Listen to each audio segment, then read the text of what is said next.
I love reading so much. But college can get busy. So I've read a grand total of no books. Oh no. So it's time to challenge myself. I'm going to read 5 books in 5 days. No way. I'm a college student and I don't want to carry a load of books around with me, so I'm going to read on my tablet. So, let's begin.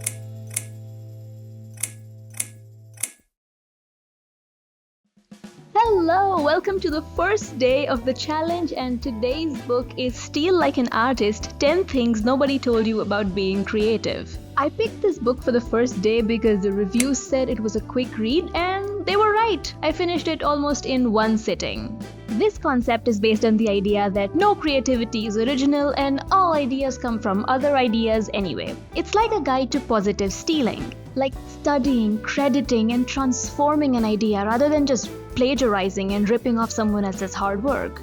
But this book is so much more than just stealing like an artist. Just look at the index. It's like only the first chapter.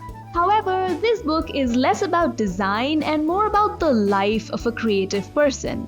Cleon shares advice about getting started, having ideas, and all these other aspects that can be applied to anyone doing anything creative. The author, Austin Kleon, refers to this book as a manifesto for the digital age, and he speaks about sharing your work on the internet, something he expands on in a different book.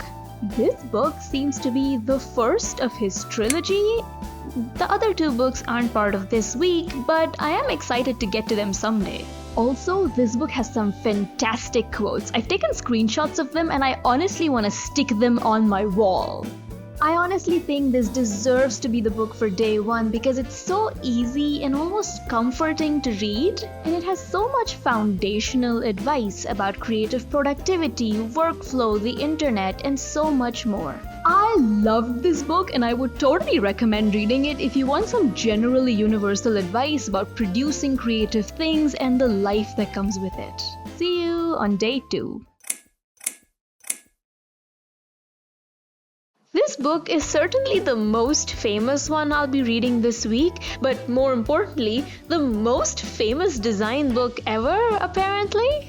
This book, by the way, is absolutely incredible. It covers so much ground and has so many topics. The author, Don Norman, is famous for introducing lots of phrases and theories and subjects onto the design world, and it was really good to read the origins of some of the language that we're learning. I also noticed that he always speaks from the side of the users of the product rather than the designers. He insists upon explaining that bad design is not the fault of the users who struggle to use it. This book restructures the way we think of some ideas and frames them into the 7 principles of design, which really opened my eye to a lot of concepts, but also really organized some old ones in my head. This book is part of this week because it was described to me like an industry classic, a must-read for a young student like me, and the impact that this book has had is very real. I will be rereading this again without a time limit, but I am still glad to have read this week because maybe without the time crunch, I wouldn't have gotten it done so quickly. In all, the people are right. This book is incredible and it is so highly recommended for a reason. See you tomorrow! Just like all the other books I've been reading, I did get a digital copy of this book to read, but it was just so gorgeous and so visual that I had to get a physical copy of it. The delivery took 2 days, so I didn't technically finish it the same day, but cue the unboxing.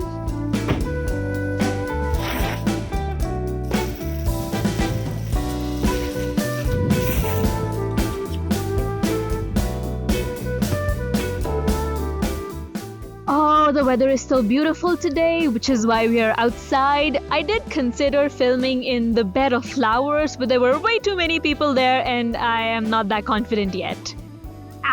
I'm a college student, so I don't really carry physical books around with me, but it was really worth getting a copy of this one. Everything about it is so well made, and for anyone wondering, this is the 3rd edition. It covers everything you could possibly need to know about type. I can't quite express how much I've learned from just this one book. It's insane. The contents of this book are divided into 3 sections: letter, text, and layout. It's just impeccably well explained, and there are these exercises once in a while that I really liked doing. There's even typography from various parts of the world in this, just so many things I didn't know before. There are so many examples in this, and these examples have some impressive range. Simply flipping through this book makes me feel way more creative. Like, just look at this. She also doesn't shy away from highlighting things that aren't just about type. Like this little section on readability, which describes how to write better because kerning can't save bad writing. This book broke the challenge. I took a little more than a day for this one, and I don't regret it one bit. I know we're not rating these books because but if I was, this would be a solid 10 out of 10. I don't have any video of me reading this book because I was actually traveling that day, but between the short flight and the airport lounge, this book was over. Also, the author, Steve Krug, actually says in the book that he intends for it to be read in the span of a short flight. That is such a coincidence. Okay, back to non-coincidence stuff. As a UI UX design student, this is the book I was most looking forward to. This book is all about web design, and the author, Steve Krug, is what's called a usability consultant. His job is to assess the sites of his clients on how easy they are to use and how he can make them better. From the beginning, he seems to be quite humble about what he does, and it shows in the very accessible way he's written this book. This book, according to him, has common sense ideas presented in a more concrete way. He speaks about how users see and use websites and how to make it require less thought for the user for them to click where you want them to click. This book has lots of examples about how usability principles look like in action. Most of them look nothing like the websites we use today because this book was published in 2006, the year in which I was born. He finished writing this book before I came into existence. Hello, this is Editing Apurva. I forgot to mention here that I'm reading the 2nd edition. This is very important. The author himself admits that the 1st edition is now dated. The 2nd edition was written in 2013. Not super recent, but certainly a lot more relevant. Okay, back to the review. Having said that, he is not entirely wrong about usability principles remaining unchanged. Most of the stuff he said still made sense to me. I still wish we could see it at work with more modern website structures, but this book is still very, very valuable.